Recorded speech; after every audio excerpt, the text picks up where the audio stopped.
Penguin Random House Audio presents How to Find Love in a Bookshop by Veronica Henry. Read for you by Fiona Hardingham. Prologue. February 1983. He would never have believed it if you told him a year ago, that he'd be standing in an empty shop with a baby in a pram, seriously considering putting in an offer. The pram had been a stroke of luck. He'd seen an advert for a garden sale in a posh part of North Oxford, and the bargain hunter in him couldn't stay away. The couple had 2 very young children, but were moving to Paris. The pram was pristine, of the kind the Queen might have pushed, or rather, her nanny. The woman had wanted £5 for it. Julius was sure it was worth far more, and that she was only being kind. But if recent events had taught him one thing, it was to accept kindness, with alacrity before people changed their minds. So he bought it and scrubbed it out carefully, even though it had seemed very clean already, and bought a fresh mattress and blankets, and there he had it, the perfect nest for his precious cargo, until she could walk. When did babies start to walk? There was no point in asking Deborah, his vague away with the fairies' mother, ensconced in her patchouli-soaked basement flat in Westbourne Grove, whose memory of his own childhood was blurry. According to Deborah, Julius was reading by the age of 2, a legend he didn't quite believe, although maybe it was true, because he couldn't remember a time he couldn't read. It was like breathing to him. Nevertheless, he couldn't and didn't rely on his mother for child-rearing advice. He often thought it was a miracle he had made it through childhood unscathed. She used to leave him alone in his cot, while she went to the wine bar on the corner in the evenings. "What could go wrong?" she asked him. "I only left you for an hour." Perhaps that explained his protectiveness toward his own daughter. He found it hard to turn his back on her for even a moment. He looked around the bare walls again. The smell of damp was inescapable, and damp would be a disaster. The staircase rising to the mezzanine was rotten, so rotten he wasn't allowed up it. The 2 bay windows on either side of the front door flooded the shop with a pearlescent light, highlighting the golden oak of the floorboards and the ornate plasterwork on the ceiling. The dust made it feel otherworldly. A ghost shop, waiting for something to happen. A transformation, a renovation, a renaissance. "It was a pharmacy originally," said the agent, "and then an antique shop. Well, I say antiques. You've never seen so much rubbish in your life." He should get some professional advice, really. A structural survey, a quote from someone for any work needed. Yet Julius felt light-headed and his heart was pounding. It was right, he knew it was.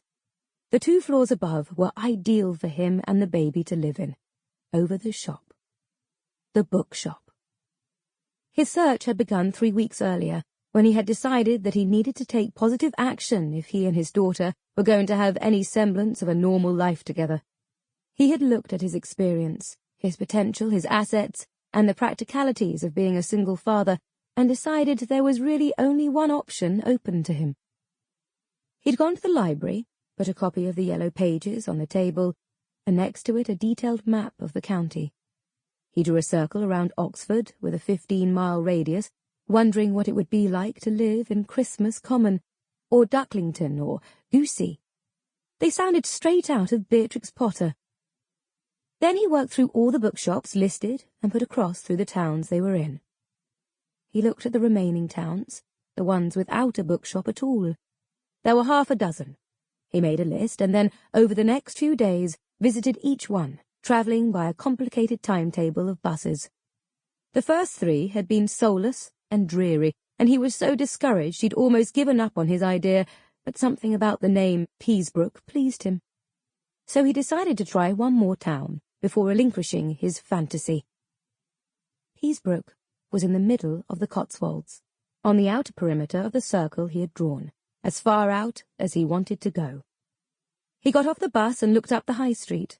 It was wide and tree-lined, its pavements flanked with higgledy-piggledy golden buildings. There were antique shops, a traditional butcher with rabbit and pheasant hanging outside, and fat sausages in the window, a sprawling inn and a couple of nice cafes and a cheese shop. The Women's Institute was having a sale outside the town hall. There were trestle tables bearing big cakes oozing jam and baskets of mud-covered vegetables and pots of herbaceous flowers, drooping dark purple and yellow blooms. Peasebrook was buzzing, in a quiet way but with purpose, like bees on a summer afternoon.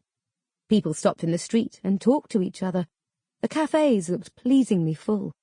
The tills seemed to jangle. People were shopping with gusto and enthusiasm. There was a very smart restaurant with a bay tree outside the door, and an impressive menu in a glass case, boasting nouvelle cuisine. There was even a tiny theatre showing the importance of being earnest. Somehow that boded well. Julius loved Oscar Wilde. He'd done one of his dissertations on him, The Influence of Oscar Wilde on W.B. Yeats. He took the play as a good omen, but he carried on scouring the streets in case his research hadn't been thorough. He feared turning a corner and finding what he hoped wasn't there. Now that he was here, in Peasebrook, he wanted it to be his home. Their home.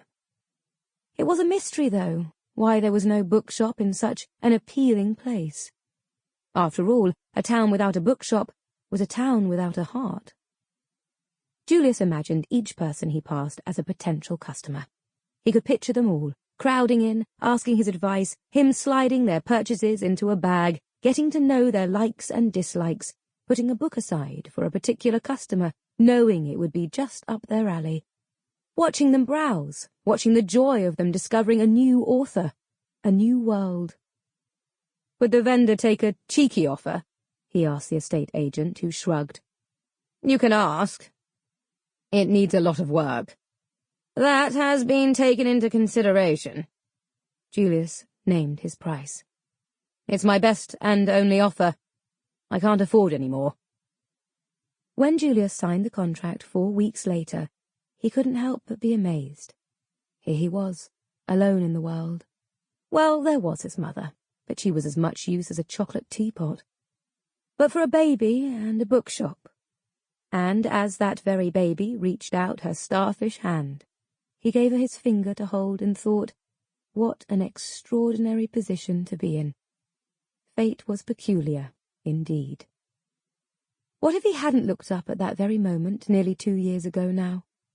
What if he had kept his back to the door and carried on rearranging the travel section, leaving his colleague to serve the girl with the rosetti hair?